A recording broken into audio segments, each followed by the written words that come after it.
Other things that shouldn't be in there. And then it goes into a pile. Then it goes right up this baler, and it's all baled. As you can see, the bales of material coming out the other side. And that actually looks like automated, that it's pretty much just like a baler on a farm where the stuff comes in and the bales of hay come out the other side. Now, when we saw the bales coming out the other end of the machine out there, where do you ship those to? Is that all done locally, or does that go all over the place? That is shipped probably all over the United States, mainly in the United States. Some may go to Canada, but mainly to United States paper mills. I see. And are there different kinds that go to different mills? I mean, we saw the catalogs. Is that a little higher quality paper than a newsprint, for instance, or cardboard? That's exactly true. That's a higher grade of paper, so you might be able to make a little higher grade of paper product from it than, let's say, from the newspaper or from the cardboard. Cardboard, they're probably making new boxes out of. I saw a stack of books down there, Sharisha. That wasn't any of your school books, was it? No, it wasn't. But you do recycle books too, right? Yes, we do. We're always looking for books from all sources. If there are used school books that cannot be reused, we will buy them from schools, individuals, etc. at our recycling zone. I love it's kind of like snowing. I know. That's where the curbside material comes, and as you can see, Going to be going up into a baling process just like the paper? yes, right now they're purging. They're just emptying the container that has the PET bottles. Another container has tin. Another container has HDPE #2 bottles. And one at a time, they're emptied and then they're baled.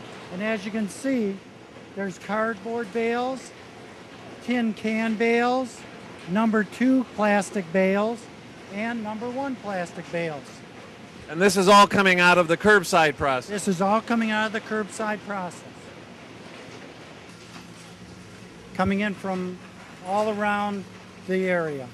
Now, From your house too, depending upon where you live. Now, this part is automated in that it's put onto the conveyors and it goes up. If I understand, you also have some of your employees are doing some of the sorting up there, right? The final sort separating the #1 and #2 bottles is done manually. We're hoping to get a system that doesn't take that, but for right now, the final sort is manual. But everything else, the paper, the cardboard, the glass, everything is separated by the machine. There'll always be a future in recycling. I believe so. I can't see anything else but it growing. With our landfills filling up, I would say it's a natural that we're going to be doing more and more recycling as time goes on. Yeah, I guess that too. All right, the mountain grows. We want to go skiing? That's right. Sharisha, this has been a great look at recycling, hasn't it? Really great look.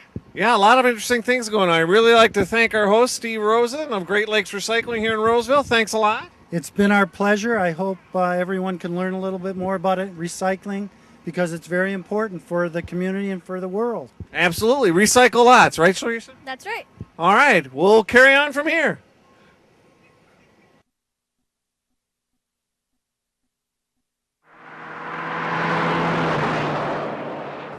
Hi, welcome to Port Huron, Michigan. We're here at the Domtar Port Huron Paper Mill, and I'm here with Don Kosick. And Don, I understand that right here where all these different kinds of paper, that this paper is going to go back into the manufacturing process. Is that right? Yes, that's correct. Well, what exactly happens? I see different colors and different kinds of paper. You just take this and put it back in the machine, or what? Some paper we can do that with, some paper we cannot do that with. We make a variety of different grades of paper. You can see some of the different colors, the yellows, the whites. We make so many different types of grades. Some of it can be reused directly. So we basically mix it up, we agitate it real hard, and it goes right back into a product that we're making on the paper machines. Some of it we have to reprocess it with chemicals to take some of the colors out, sure, or to take other different chemicals that we've added to the paper to give it specific properties. We have to break that back down again. So some of it we reprocess directly, but all of this paper that you see here will all go back into products that we manufacture. So you're doing your own recycling then right here on the facility. The paper that you can't use, you're putting right back into your own process. Exactly. We have no real waste that we send out of the mill and paper. We reuse everything internally. Wow, that sounds great. That sounds very efficient. Quite efficient, actually. Yes. All right. Well, let's see some of the processes and see what happens to it from here. Sure. All right, great. All right, Don's got us at the front end of the process. Now, what is this device we're next to here? This device right here is called a pulper. And what it is it's like a big blender.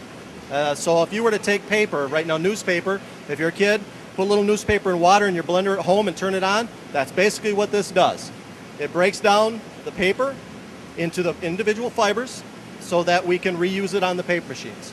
So we're going to put some pulp in here, and also this is where it all gets mixed together and starts the process out. Exactly. And this we're not going to put any direct pulp in here. We're going to actually put old paper that we were not able to reprocess. So, excuse me, paper that we were not able to use the first time. Right, we are reprocessing it. This really is recycling, right? That's exactly what this is. All right, great. Let's see what happens. Okay, we'll watch our operator as he loads the pulper and gets it ready.